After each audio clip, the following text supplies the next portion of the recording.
For the benefit of the grievance system and the program, grievance systems don't necessarily have to be very complicated. It can be very simple as a locked mailbox where only certain trusted senior level staff have access to those grievances, and or it can be an electronic system that runs through some type of mobile device that is provided to people in the detention program, such as being issued out to inmates, or they sign out for them during their time while they're in their housing areas.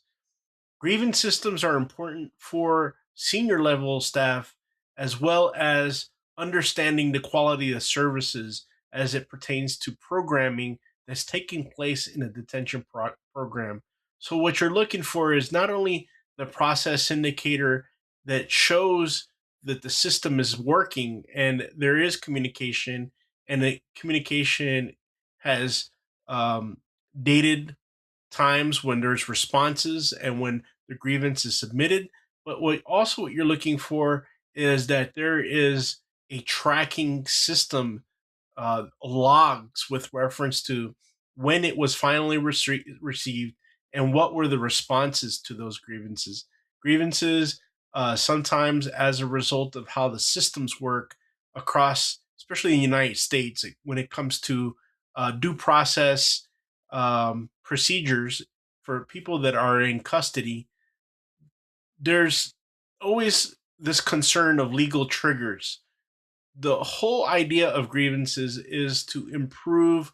the detention services. It's not necessarily that a person submits a grievance to necessarily change laws or apply information towards a court case, but more about the conditions of their incarceration. So,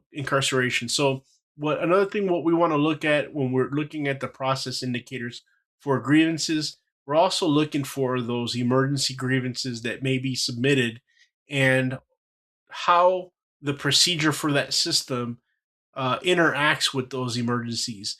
to include crimes that occurred, witnesses of concerns as it pertains to inappropriate behavior by staff, etc. These are all things we have to look at, so then that way we can build upon a system of understanding how that grievance system is, how that programming is actually working. Um, the auditor most likely is going to probably pick samples, but not only picking samples is the best way, but looking at uh, the pattern of how the logs are written,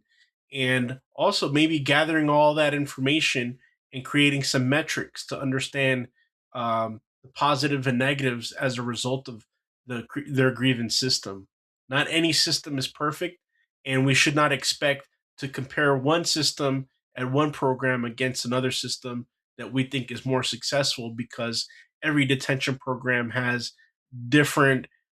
cultural and also programming influences that cause that system to react or behave a certain manner. So what we're looking for ultimately, that the information is captured and there are some metrics, so then that way we can put it in our audit logs with reference to what our recommendations to help improve that system. If the system doesn't necessarily need improvement and there's other items, then we should always note that it doesn't necessarily need to be improved, and maybe just the recommendation of certain types of grievances be